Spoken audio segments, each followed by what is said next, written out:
เจ้าสบายดีเน้องวันนี้ครับเจ้าสีมาแนะนำเคล็ดลับดีๆสำหรับคนที่มีปัญหาทางด้านสุขภาพเนาะบอกว่าจะเป็นผู้หญิงผู้ชายที่มีปัญหาปัจจุบันนี่บางคนก็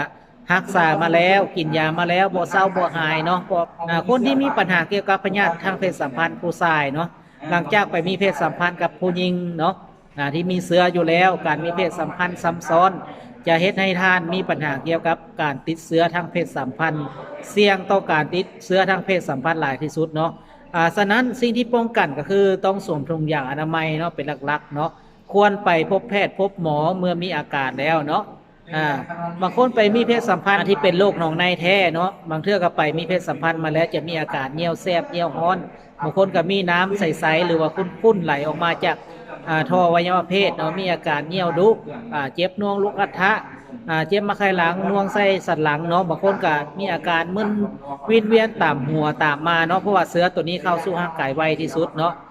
แล้วผู้หญิงมีอาการเนี่ยผู้หญิงจะมีอาการ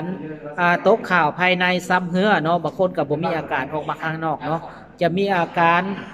คันปากสองคลอดเนาะบางคนก็ปล่อยไว้โดนจะเป็นก้นเบาหรือว่าเป็นติดเชื้อมะเร็งตามมาเนาะเพราะว่าอาหารการกินก็สำคัญด้วยกันเนาะผู้หญิงเนาะมีอาการเลือดข้นเลือดเหนียวมักกินเหล้ากินเบียร์อาหารทะเลมักกินตามนู่นจุกจิกเนาะสิ่งที่ตามมาก็คือมันจะเป็น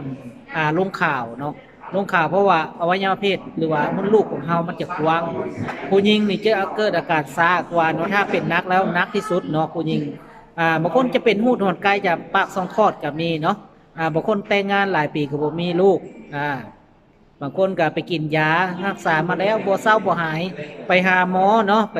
ใส่ยาซอดยายัดแม่นหยังก็ยังบ่เศร้าบ่หายก็ดีซัวข่าวแล้วกลับมาเป็นคืนเนาะก็คือถ้าผู้ใดสนใจเนาะอยากปรึกษาเกี่ยวกับพยาธิหญิงพยาธิชายเนาะเพราะว่าศูนย์สมุนไพรของเราจะมีสมุนไพรเนาะให้ทานเนาะเพื่อสมุนไพรตัวนี้เนาะมันจะช่วยเนาะเพราะว่า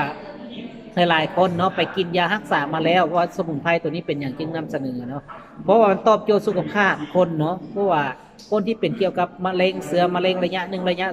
2ที่เป็นก้อนเบามะเร็งเต้านมโบปากสองคลอดเพชรที่เสือหนองในแท้หนองในเทียมบ่ว่าจะเป็นหูดหอนไก่บอซิฟิลิสโรคเริ่มโรคเสื้อราภายในเนาะจะมีอาการเหนียวแสบเหนียวคัดภายในเนาะตัวนี้มันจะคับออกมาเนาะสำหรับผู้หญิงจะเป็นโต๊ะข่าวขั้นสงคอตัวนี้มันจะคับเสือมาช่วยฟอกเลือดของให้สะอาดเนาะกล่องหนึงมันจะมีอยู่30แคปซูลเนาะจะกินได้อยู่ประมาณ2อาทิตย์เนาะ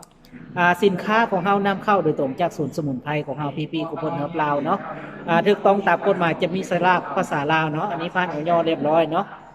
ถ้าผู้ใดสนใจก็สามารถติดต่อได้ตามเบอร์โทรข้างเทิงเนาะจะฝากเบอร์โทรไว้ข้างเทิงเนาะถ้าผู้ใดสนใจก็สามารถเข้าไปเบิ่งรายละเอียดตาม